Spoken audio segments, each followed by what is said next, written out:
So what do we do about it? Well, a couple things. There are 7 very quick steps I'm going to give you for raising your own level of self-esteem and keeping it all. Number 1, simply recognize your own worthiness. You do not, just by getting up and being willing to play the game of life every day, you deserve to feel good about yourself. You don't have to be perfect. You get up, you're willing to give it your best shot, feel good about yourself. Number 2, learn to compete only with your own best self. I like to think of everybody in this room as being your own unique iceberg. Different shape, different size, different dimensions. What good does it do to compete with other people when they don't have your natural gifts and abilities and your history and your experiences?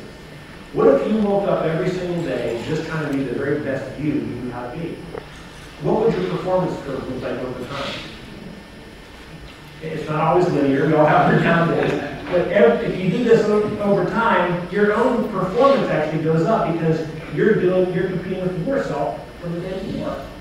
Number 3, be forgiving of your own mistakes. How many of you today are beating yourself up for something you did 6 months ago? And every time you think about it, you still feel badly about it. Most of us have those things. At the same time, even though we want to be forgiving of our mistakes, we also want to be 100% accountable for our decisions and actions. And that means when we do the inappropriate thing, we go back and we fix it. It does have the opposite effect. If you do something inappropriate, you try to kind of push it under the rug and hope nobody notices, that actually silently erodes your own sense of self-worth and value because you know you didn't do the right thing. So be forgiving of your own mistakes and don't beat yourself up for them, but be accountable for them and making them right before someone else catches you and asks you to do it. Step number 5, learn from your own mistakes. You know, nobody expects us to be, in fact, I'm pretty liberal. I give myself about half a dozen learning mistakes every single day. And doggone it, I expect to use them. Just today, at the beginning of the week, I've got 6 mistakes. I'll probably at least use 5 of them. And I'm going to play carryovers because I'm going to need an extra one for tomorrow. I'm sure of it. But the question is not that I make the mistakes, but where did I learn? And can I make sure that I kind of don't do the same things over and over again? Number 6, embrace the journey, life.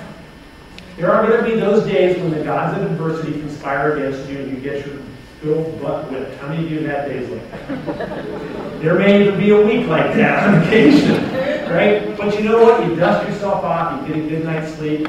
You're like me, you poor nice bastard. But why don't you get home and you get up and you fight the good fight again the next day? Okay? That's life. And you don't take any day too seriously. And finally, leverage the power of praise. Start with yourself.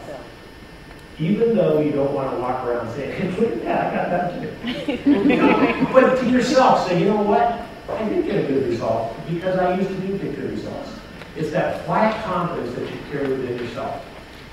Do you think other people are always going to notice when you give your best effort?